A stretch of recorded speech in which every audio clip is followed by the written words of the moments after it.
Bonsoir à tous les auditeurs et auditrices de VipRadioOnline.fr. Vous écoutez notre journal radio sport RVPB concernant le Rallye Africa Eco-Race 2024 avec notre partenaire associatif AMV Assurance.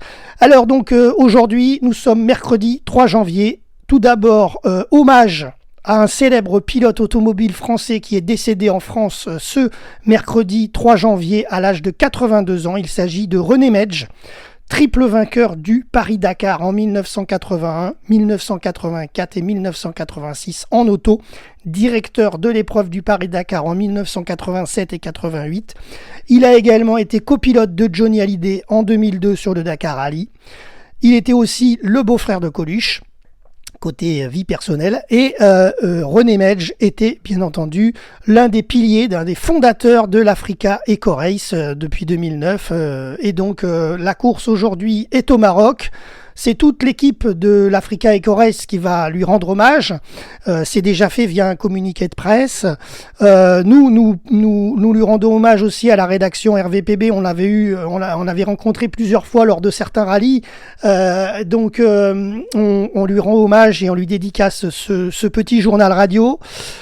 Concernant la course en elle-même, aujourd'hui nous sommes donc sur l'étape 2 entre Boudnib et Mamid au Maroc. C'est la deuxième spéciale.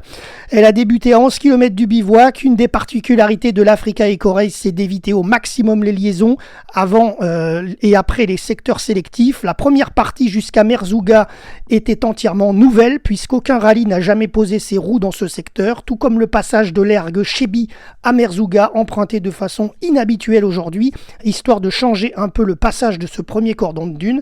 La suite du parcours vers Tagounit était composée de plusieurs parties des éditions précédentes, mais avec un ordre encore là inédit, histoire de traverser différemment cette portion désertique marocaine, et l'arrivée était installée dans un nouvel endroit assez sympa, près de Tagounit. Voilà. Ce soir, le bivouac de l'Africa Eco-Race est à Mamid, après 425 km au total, dont 383 km de spécial. Alors, concernant les classements généraux, alors hier, je vous avais parlé des classiques et je n'avais pas pu vous donner les résultats. C'est normal, puisqu'au final, les classiques ont démarré le rallye seulement aujourd'hui avec les 5 premières zones de régularité.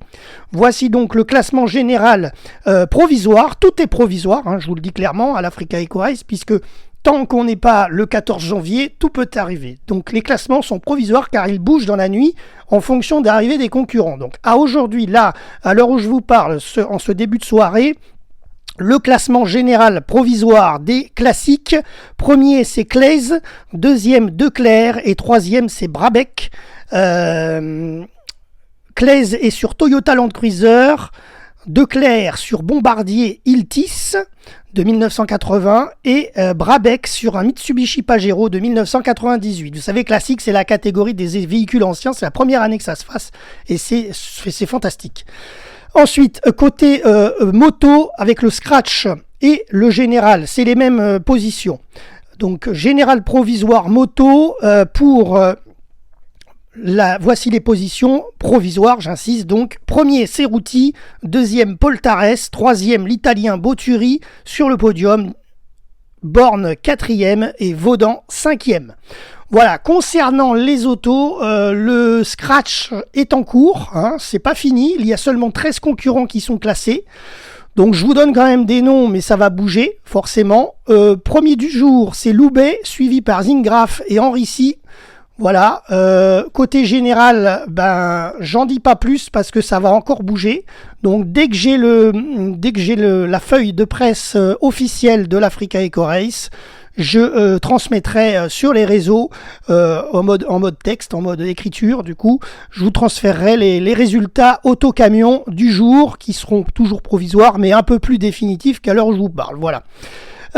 Concernant la journée de demain, nous serons jeudi 4 janvier, étape 3 entre Mamid et Oued Dra Assa. C'était Jérôme pour VipRadioOnline.fr et nous avons donc une pensée pour le regretté René Medge. Jérôme, VipRadioOnline.fr.